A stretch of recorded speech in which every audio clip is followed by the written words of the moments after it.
The histories of AMT, MPC, and Ertl are so intertwined that I've decided to make them one joint project in 4 parts. The only way I can see to keep this very convoluted history digestible is to start with a high level overview of how and when they merged and then do each one separately. In this episode, I'll tell the basic corporate mergers but leave out the rest as it just gets confusing. Despite our emotional attachments to certain brands we grew up building, in the world of business, they're just assets to be bought and sold as the vagaries of the market demand. So, as Jackie Gleason used to say, and away we go. In 1945, the American toy company Ertl was founded in Dubuque, Iowa, by German immigrant Fred Ertl Sr. It was best known for its die-cast metal alloy collectible scale models of farm equipment and other vehicles. They would acquire many toy and die-cast companies over time, but we're just going to focus on the kit model companies. 2 years later, in 1947, Johann, was founded by tool and die maker John Hanley in Detroit, Michigan. The name Johann or Johann, however you choose to say it, was simply a contraction of John Hanley's name. It's a manufacturer of both plastic and scale promotional model cars and kits. In 1948, Aluminum Model Toys, or AMT as it's known, was founded by a lawyer named West Galugly in Troy, Michigan. It also manufactured a variety of pre-assembled plastic promotional models. Galugly was well connected in the auto industry, which is how he was able to start AMT as a side business to his work as an attorney. 5 years later, in 1963, George Todeff left AMT and joined forces with Dick Branster to begin Model Products Corporation, usually just known as MPC. MPC also made plastic scale models and pre-assembled promotional models, which first hit the market in 1965.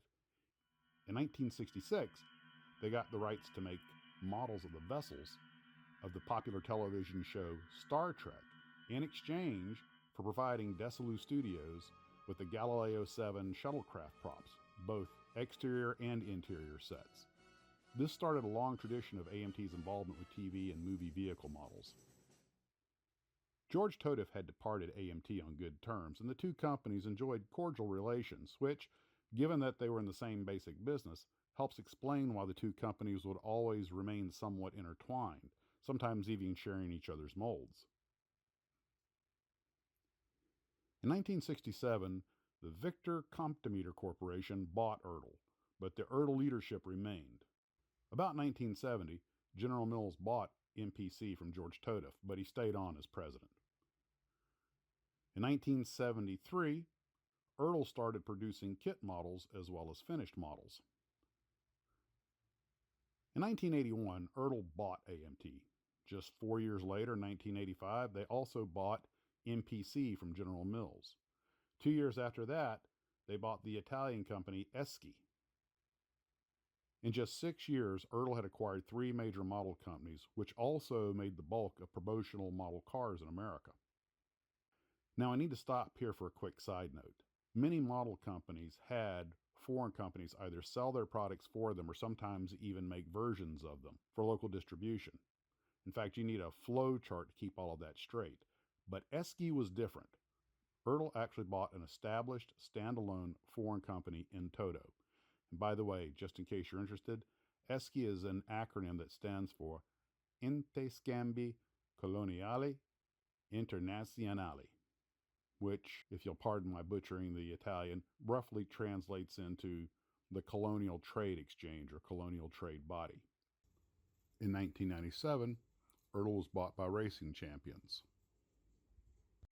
Ertl was eventually absorbed by the Japanese company RC2 Corporation in 1999, and the RC2 Corporation was subsequently bought out by Tomy International, also from Japan. From 2008, MPC products were reissued under license from Tomy by Round 2 in the United States. By 2012, Round 2 was able to completely acquire all of MPC's, Ertl's, and AMT's assets, as well as Polar Lights, and that's who's making the models today. Now, with all that explained, I'll end part 1 and do each company separately. I want to give a quick shout out to oldmodelkits.com, which allowed me to use some of their imagery, and also to scalemates.com, which, if you have any interest in kit model history, you should really check them out because they have a wonderful library of information on when certain models were made and by whom. Well, that's all for now. It's time to call up the interweb and get back to researching. See you soon.